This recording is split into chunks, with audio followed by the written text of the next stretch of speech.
कार्यक्रम के सह प्रायोजक हैं। JK 401 सुरक्षा धान बीज लगाइए, BPH और ब्लास्ट से सुरक्षा पाइए। अन्नदाता,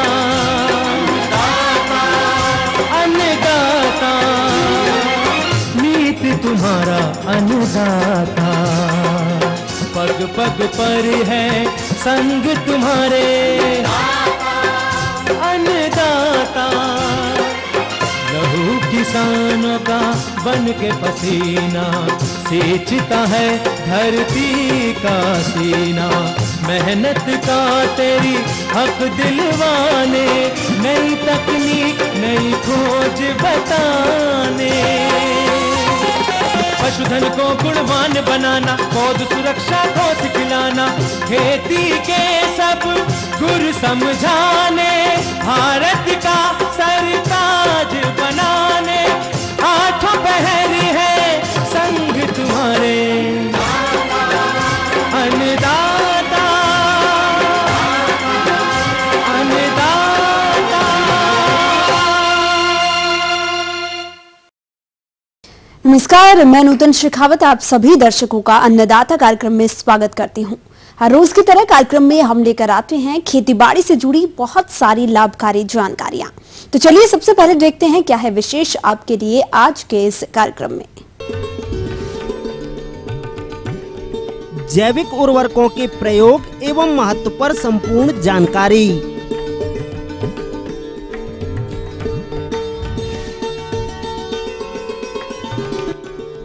नए अमरूद उद्यान में किए जाने वाले समसामयिक कार्य।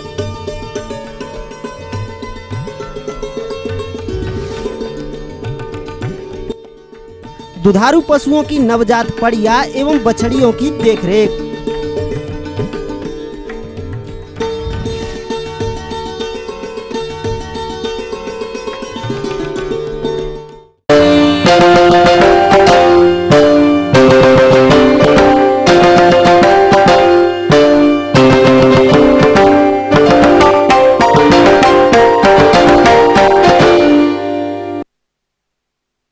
अपने प्रदेश के अधिकतर किसान भाई ये सोचते हैं कि खेती की उत्पादकता को बढ़ाना है तो रासायनिक खादों का प्रयोग करना बेहद जरूरी है, लेकिन वो ये नहीं जानते कि रासायनिक उर्वरक एक तो महंगे होते हैं, साथ ही इनके ज्यादा प्रयोग से मिट्टी की उर्वरा शक्ति घटती है, साथ ही पर्यावरण और मनुष्य के स्वास्थ्य पर बुरा प्रभाव पड़ता है। तो किसान भाइयों, आपकी इन्हीं समस्याओं को ध्यान में रखते हुए कृषि वैज्ञानिकों के अथक प्रयासों के द्वारा ऐसी खादों का निर्माण किया गया है जो मृदा, पर्यावरण और स्वास्थ्य को बिना प्रभावित किए फसलों की उत्पादकता में आशातीत वृद्धि करते हैं।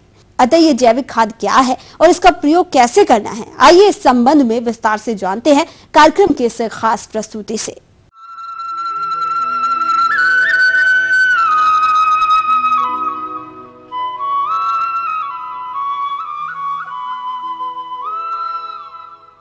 किसान भाइयों, आपकी इस समस्या को देखते हुए कृषि वैज्ञानिकों ने अथक प्रयास के द्वारा ऐसे खाद का निर्माण किया है जो मिट्टी, पर्यावरण एवं स्वास्थ्य को प्रभावित किए बिना उत्पादकता में आशातीत वृद्धि करते हैं। ये है जैव उर्वरक, जिसे बायो फर्टिलाइजर कहते हैं। यदि हम भूमि परीक्षण प्रयोगशालाओं से आ रहे परिणामों पर नजर डालें तो हम पाएंगे कि भूमि में लगातार जीवांश पदार्थ की मात्रा घट रही है एवं असंतुलित उर्वरकों के प्रयोग से भूमि एवं जल की गुणवत्ता कम हो रही है। भारत जैसे विकासशील देश में फसलों हेतु नाइट्रोजन की बड़ी भारी मात्रा केवल रासायनिक उर्वरकों से पूरी की जा रही है। सबसे महत्वपूर्ण तथ्य ये है कि भूमि में प्रयोग किए जाने वाले नाइट्रोजन का केवल 40-50% ही फसल उपयोग करती है तथा शेष 50-60% बेकार चली जाती है तथा प्रयोग किए जाने वाले फास्फोरस की भी 1/3 मात्रा पौधे को प्राप्त हो पाती है। किसान भाइयों, इस समस्या के समाधान हेतु यदि मृदा के स्वास्थ्य एवं उर्वरा शक्ति को बनाए रखने के लिए जैव उर्वरकों का प्रयोग अति आवश्यक है। ये एक सस्ता, सुलभ एवं प्रभावशाली और प्रदूषण रहित है। जैव उर्वरकों में पौधे के सभी पोषक तत्व मौजूद रहते हैं। इसके उपयोग से मृदा में पानी धारण करने की क्षमता, मृदा का तापक्रम एवं मृदा में वायु संचार की क्षमता बढ़ जाती है। आइए अब जानते हैं कि कौन से जैव उर्वरक किस फसल के लिए उपयोगी हैं एवं कैसे उपयोग किया जाता है। राइजोबियम कल्चर, जिसका प्रयोग केवल दलहनी फसलों जैसे मूंग, उड़द, अरहर, चंवला, चना, मटर, मसूर आदि के लिए किया जाता है। इसके प्रयोग से 10 से 12 किलोग्राम रासायनिक नाइट्रोजन की बचत होती है एवं फसल में 20 से 35% तक की वृद्धि होती है। आइए एक नजर डालते हैं इसके प्रयोग विधि पर। किसान भाइयों, 3 पैकेट या 600 ग्राम राइजोबियम कल्चर से 10 से 12 किलोग्राम बीज उपचारित कर सकते हैं। 1 लीटर गर्म पानी में 150 ग्राम गुड़ घोलकर ठंडा करें तथा इसमें कल्चर पैकेट अच्छी तरह से मिलाएं। तैयार घोल को बीजों पर छिड़क कर हल्के से मिलाएं जब तक कि बीजों पर एक समान परत ना चढ़ जाए। उपचारित बीजों को साफ कागज या बोरी पर फैलाकर छाया में 10 से 15 मिनट तक सुखाते हैं, फिर उसकी बुवाई करते हैं। एज़ोटोबैक्टर, जो कि दलहनी फसलों को छोड़कर सभी फसलों के लिए उपयोग में लाई जाती है। एज़ोस्पाइरिलम, ये खाद धान, मोटे अनाज जैसे गेहूं, मक्का तथा गन्ने की फसल हेतु विशेष उपयोगी है। आइए एक नजर डालते हैं जैव उर्वरक एज़ोटोबैक्टर एवं एज़ोस्पाइरिलम से होने वाले लाभ के बारे में। इसके प्रयोग से 10 से 12% तक पैदावार में वृद्धि होती है तथा फलों एवं दानों का प्राकृतिक स्वाद बना रहता है। इसके अलावा 20 से 30 किलोग्राम नाइट्रोजन की बचत होती है। इसके प्रयोग से अंकुरण शीघ्र और स्वस्थ होता है तथा जड़ों का विकास अधिक एवं शीघ्र होता है। नील हरित शैवाल, ये नम मिट्टी तथा स्थिर पानी में स्वतंत्र रूप में रहते हैं। इसके प्रयोग से 30 किलोग्राम प्रति हेक्टेयर नाइट्रोजन की बचत होती है एवं धान के उत्पादन में 19 से 20% तक की वृद्धि होती है। आइए बात करते हैं इसके प्रयोग विधि पर। धान की रोपाई के 3-4 दिन बाद स्थिर पानी में 12.5 किलोग्राम प्रति हेक्टेयर की दर से सूखे जैव उर्वरक का प्रयोग करें। प्रयोग करने के पश्चात 4 से 5 दिन तक खेत में पानी लगातार भरा रहने दें। इसका प्रयोग कम से कम 3 वर्ष तक लगातार खेत में करें। ये ध्यान रखें कि धान में यदि खरपतवार नाशी का प्रयोग करते हैं तो शैवाल का प्रयोग 3-4 दिन बाद ही करें। PSB कल्चर, इस खाद के प्रयोग से 20 से 30 किलोग्राम प्रति हेक्टेयर की दर से उपलब्ध फॉस्फेट की बचत की जा सकती है एवं फसल की पैदावार में 10 से 12% तक वृद्धि होती है। जड़ों का अच्छा विकास होता है एवं पौधा स्वस्थ बना रहता है। इनका प्रयोग राइजोबियम तथा एज़ोटोबैक्टर कल्चर की तरह ही कर सकते हैं। एलुजा फर्न, जो कि ठंडे मौसम में स्थिर पानी के ऊपर हरे रंग का तैरते हुए पाया जाता है। ये जलमग्न धान के खेतों में बुवाई के 1 सप्ताह बाद 10 क्विंटल प्रति हेक्टेयर की दर से उगाया जा सकता है, जो 2 किलोग्राम नाइट्रोजन प्रतिदिन की हरी खाद के रूप में भूमि में मिलाकर किया जा सकता है। इसके प्रयोग से धान में खरपतवार कम पनपते हैं तथा नाइट्रोजन के प्रयोग में 40 से 50 किलोग्राम तक बचत की जा सकती है। माइकोराइजा जैव उर्वरक है, जो कि अपनी जड़ों से पोषक तत्वों को अवशोषित कर पौधों को तुरंत उपलब्ध कराती है। इसके प्रयोग से नाइट्रोजन, फास्फोरस तथा पोटाश एवं कैल्शियम की उपलब्धता बढ़ती है। आइए अब जानते हैं जैव उर्वरकों का प्रयोग करते समय ध्यान रखने योग्य बातों को। उसमें सर्वप्रथम जैव उर्वरक उपयोग से पूर्व धूप व गर्मी से दूर दूर सूखे एवं ठंडे स्थान पर रखें। जैव उर्वरक से उपचारित बीजों को किसी भी रसायन या रासायनिक खाद के साथ नहीं मिलाना चाहिए। फसलों के अनुसार ही जीवाणु खाद का प्रयोग करना चाहिए। यदि बीजों को कीटनाशी व फफूंदनाशी दवा से उपचारित करना हो तो पहले बीज को कीटनाशी फिर फफूंदनाशी दवा से उपचारित करने के बाद अंत में जैव उर्वरक से उपचारित करना चाहिए। जैव उर्वरकों का प्रयोग पैकेट पर लिखी अंतिम तिथि से पहले ही करना चाहिए। किसान भाइयों, यदि आप जैव उर्वरकों का प्रयोग बताए अनुसार फसलों में करते हैं तो आप रासायनिक उर्वरकों पर होने वाले खर्च को कम करते हुए ली जाने वाली फसलों से गुणवत्ता युक्त अधिक उपज प्राप्त कर सकते हैं।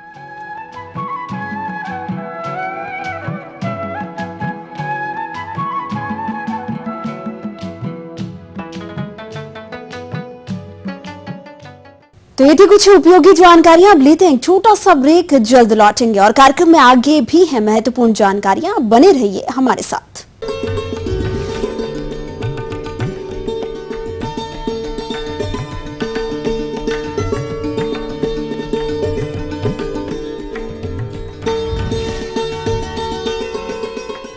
मैं एक कृषक और ये मेरी समृद्धि। और ये हर कृषक की समृद्धि। जी हाँ, कृषि समृद्धि है गांव-गांव की, घर घर की समृद्धि। हर फसल में बुआई से पहले या बोते समय डालना न भूले। एग्रोफॉस का कृषि समृद्धि ब्रांड सिंगल सुपर फास्फेट खाद।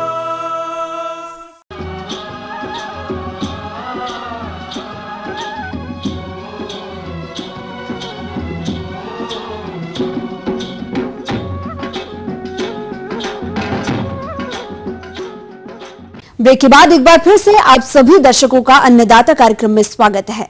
बढ़ते हैं अगली प्रस्तुति की ओर।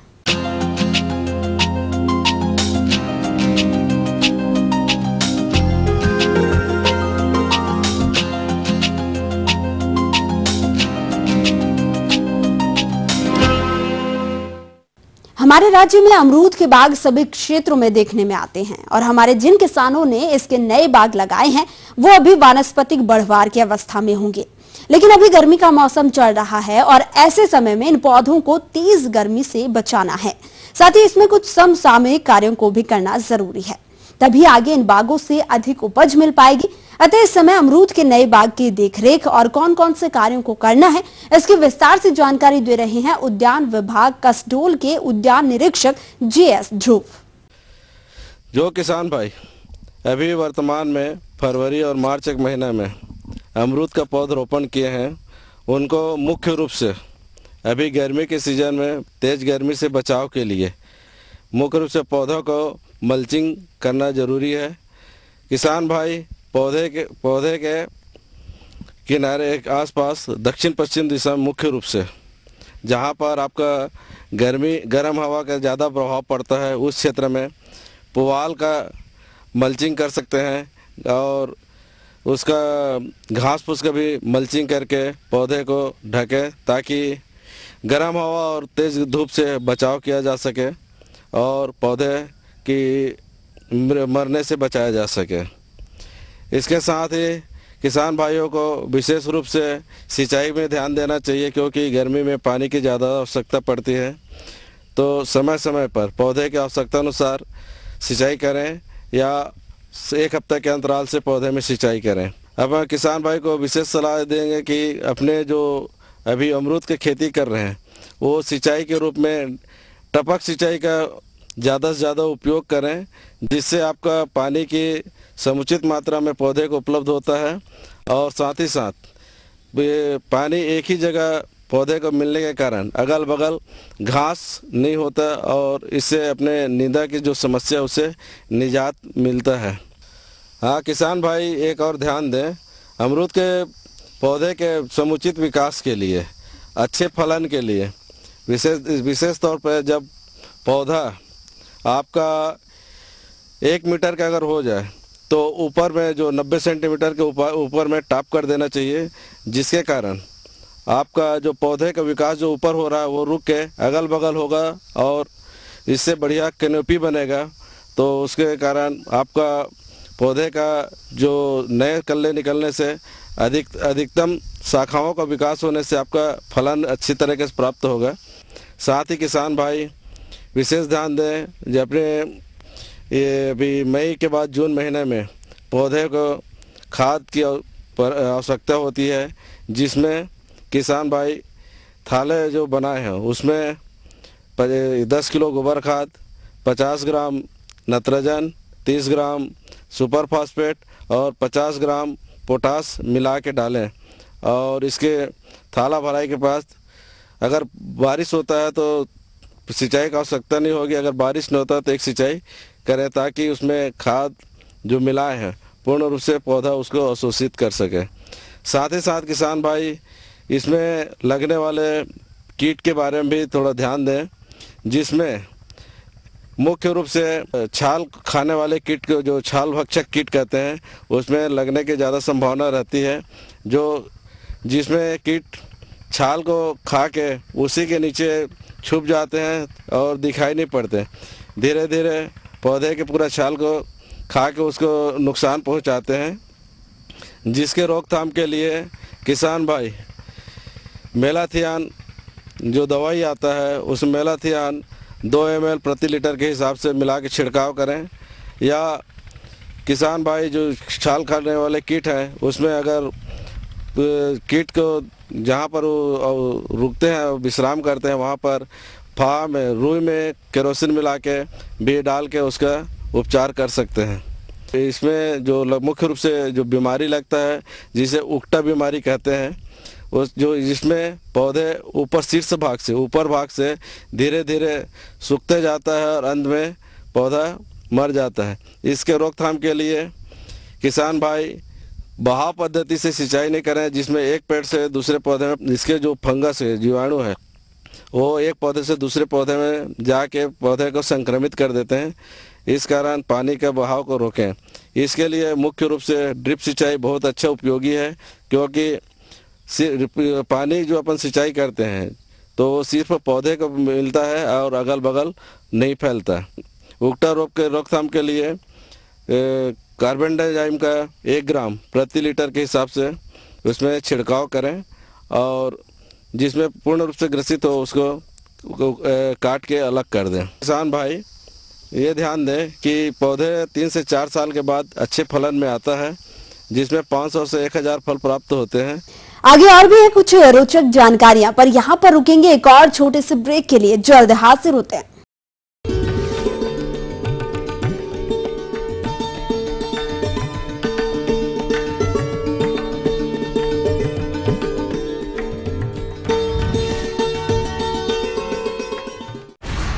ये नहीं है कोई परियों की दास्तां, ना ही सास बहू की है ये कहानी।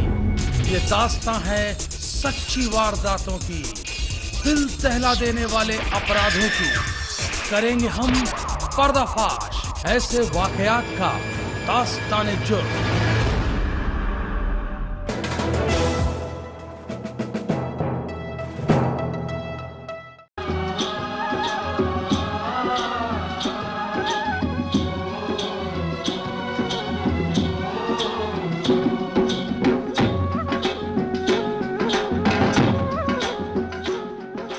ब्रेक के बाद अब सभी दर्शकों का स्वागत है। चलिए अब रुख करते हैं अगली कड़ी की ओर।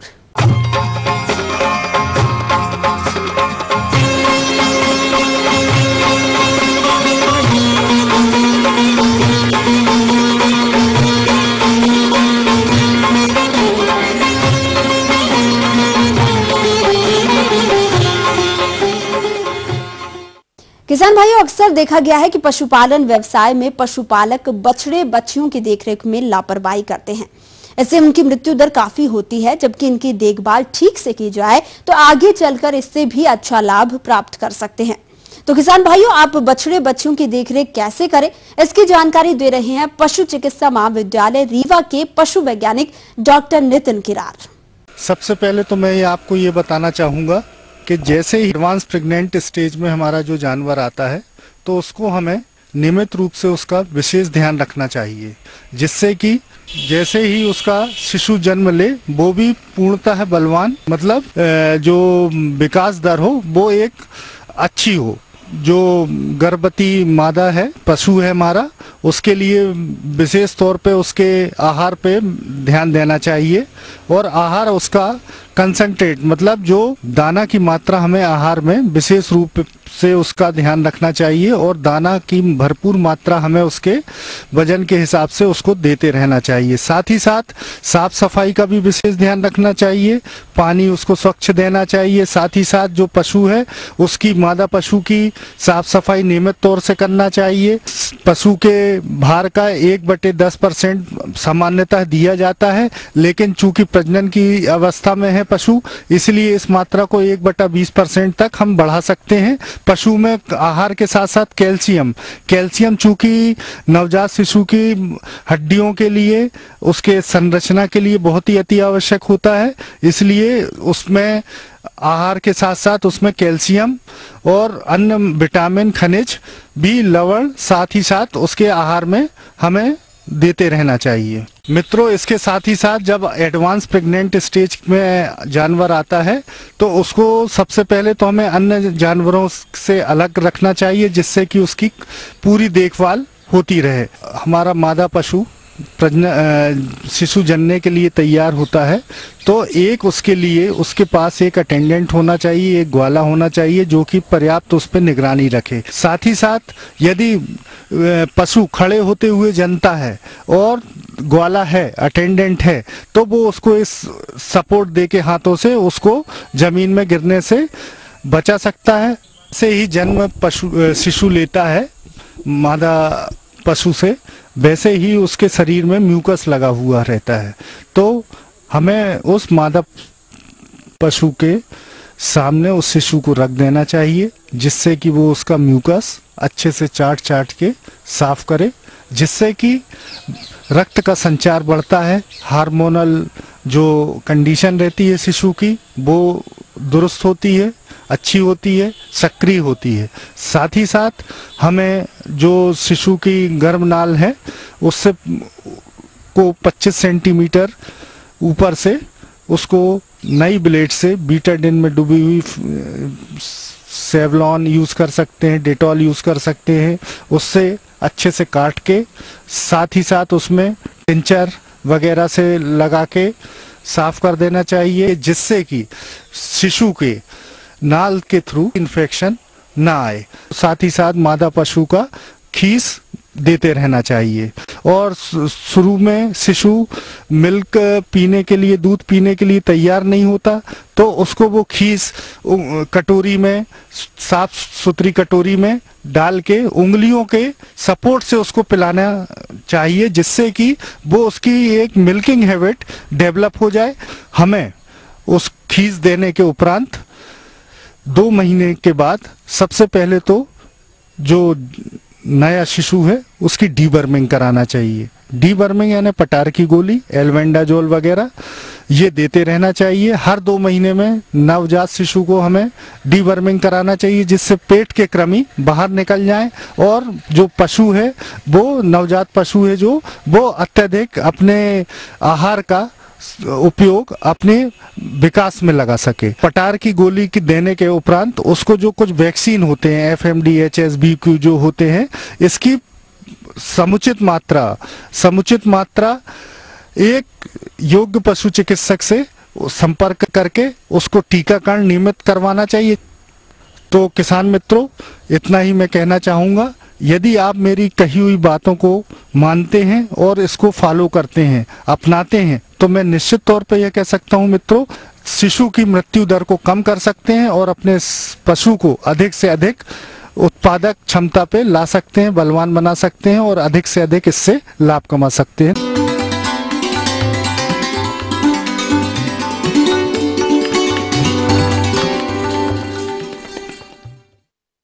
अन्नदाता हेल्पलाइन निःशुल्क फोन संपर्क सेवा के माध्यम से आपके द्वारा पूछे गए प्रश्नों में से 1 या 2 महत्वपूर्ण प्रश्नों को हम अपने कार्यक्रम में शामिल करते हैं। ऐसे के तहत आज का चयनित प्रश्न और उसका जवाब इस प्रकार है। अन्नदाता निःशुल्क फोन संपर्क सेवा के माध्यम से पूछे गए प्रश्नों में से आज हमने जिस प्रश्न को कार्यक्रम में शामिल किया है उसे पूछा है ग्राम धमतरी, जिला दुर्ग के कृषक दिनेश जाटव ने। यह बटेर पालन के बारे में संपूर्ण जानकारी चाहते हैं। तो दिनेश जाटव जी, आपकी जानकारी हेतु प्रस्तुत है कार्यक्रम का यह अंश। भारत में बटेर पालन की शुरुआत कुक्कुट उद्योग में मांस उपयोग हेतु मुर्गी पालन के एक अच्छे विकल्प के रूप में की गई है। वर्तमान में बटेर पालन अत्यधिक लाभकारी एवं लोकप्रिय व्यवसाय बन चुका है। प्रमुख जातियां जापानी बटेर की प्रमुख किस्में फराओ, इंग्लिश सफेद, ब्रिटिश रेंज आदि हैं। केंद्रीय पक्षी अनुसंधान संस्थान इज्जत नगर बरेली द्वारा उपरोक्त प्रजातियों के संकरण द्वारा कुछ नई स्ट्रेन जैसे कैरी श्वेता, कैरी उज्जवल, कैरी पर्ल भी विकसित की जा चुकी है, जो कि उत्पादन की दृष्टि से बहुत ही अच्छी पाई गई है। चूजों की ब्रूडिंग हेतु बटेर पालकों को निम्न बातों को ध्यान में रखना चाहिए। चूजों को ब्रूडर गिरी में आने से 8-10 दिन पूर्व ब्रूडर गिरी, बैटरी ब्रूडर, दाने पानी के बर्तन आदि की उचित सफाई कर जीवाणु रहित कर लेना चाहिए। ब्रूडर में उपयोग किए जाने वाला बिछावन हमेशा सस्ता, साने उपलब्ध एवं फफूंदी, विष, धूल रहित होना चाहिए। ब्रूडर गृह में बिछावन को 6 से 8 सेंटीमीटर मोटी परत के रूप में बिछाना चाहिए। ब्रूडर के अंदर कैरोगेटेड पेपर बिछाना चाहिए, इससे चूजों के पैर नहीं फैलते हैं। ब्रूडर में चिकगार्ड हावर से 60 सेंटीमीटर की दूरी पर लगाने चाहिए तथा 6-7 दिन बाद चिकगार्ड को हटा देना चाहिए। हैचरी मशीन से चूजों को ब्रूडर गृह में लाने के तुरंत बाद गुड़, ग्लूकोज आदि का पानी मौसम के अनुसार देना चाहिए। प्रारंभ के 4-5 दिनों तक बारीक स्टार्टर बीज बिछावन पेपर पर ही बिखेर कर देना चाहिए। ब्रूडिंग के दौरान उचित तापक्रम होना अति आवश्यक है। ब्रूडिंग के दौरान 1 से 3 दिन, 4-5 दिन, 6-7 दिन, 8 से 14 दिन, 15 से 21 तथा 22 से 28 दिन क्रमशः 35, 34, 33, 29, 24 तथा 21 से 23 डिग्री सेंटीग्रेड तापमान पर रखना चाहिए। चूजों को शुरू में प्रथम 2 सप्ताह 24 घंटे प्रकाश की व्यवस्था उपलब्ध करानी चाहिए।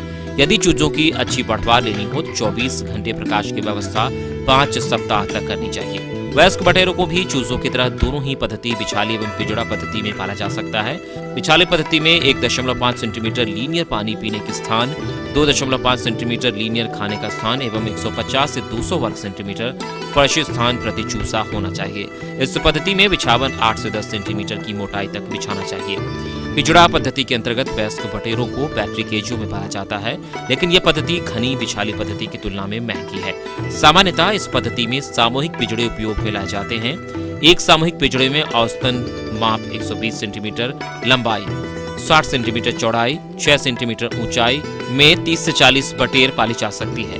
चूजे एवं वयस्क बटेरों का संतुलित आहार निम्न फीड फार्मूले के अनुसार तैयार किया जा सकता है, जो इस प्रकार है।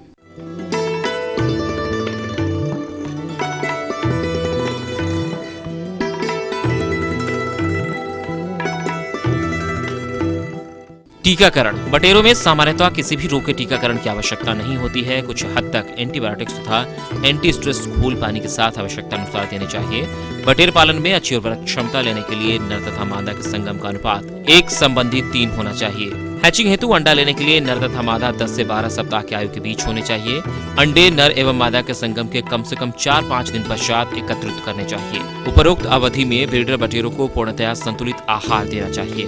बटेर पालन का आर्थिक विश्लेषण इस प्रकार है। बटेर पालन हेतु आवास बनाने के लिए कृषक की निजी जमीन एवं प्रबंधन व्यवस्था संबंधी समस्त कार्य पारिवारिक सदस्यों द्वारा होना चाहिए। आवास बनाने हेतु औसतन ब्रूडर, ग्रोवर, लेयर ट्री में प्रतिपक्षी 0.2 वर्ग फीट फर्श स्थान एवं स्थानीय सामग्री द्वारा निर्माण दर 100 रुपए प्रति वर्ग फुट। 5 सप्ताह तक प्रतिपक्षी आहार की खपत 600 ग्राम तथा आहार दर अनुमानतः 8 रुपए प्रति किलोग्राम। एक दिन के चूजे की कीमत 3 रुपए प्रति चूजा। 5 सप्ताह की आयु पर औसत भार 150 ग्राम। मृत्यु दर 10%। पक्षियों की बिक्री दर 20 रुपए प्रति पक्षी। 500 बटेर की इकाई स्थापना हेतु लागत तथा आय का विवरण इस प्रकार है।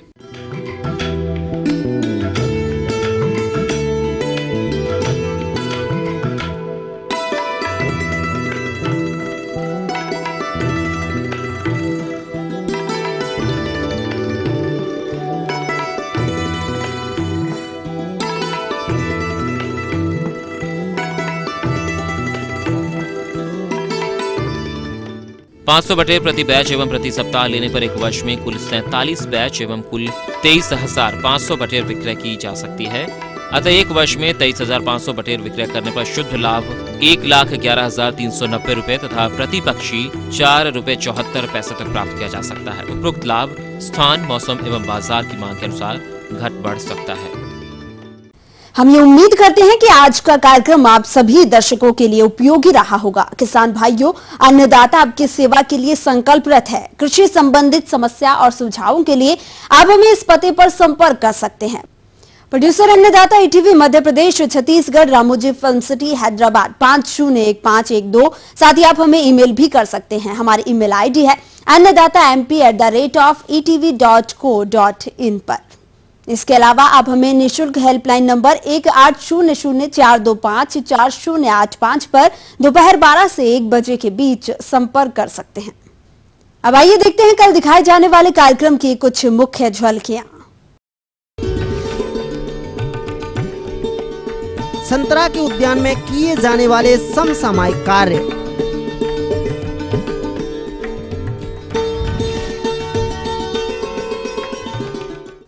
तो फिलहाल अन्नदाता की पूरी टीम को दीजिए इजाजत। कल फिर इसी समय आपसे मुलाकात होगी कृषि संबंधित कुछ और रोचक जानकारियों के साथ। नमस्कार।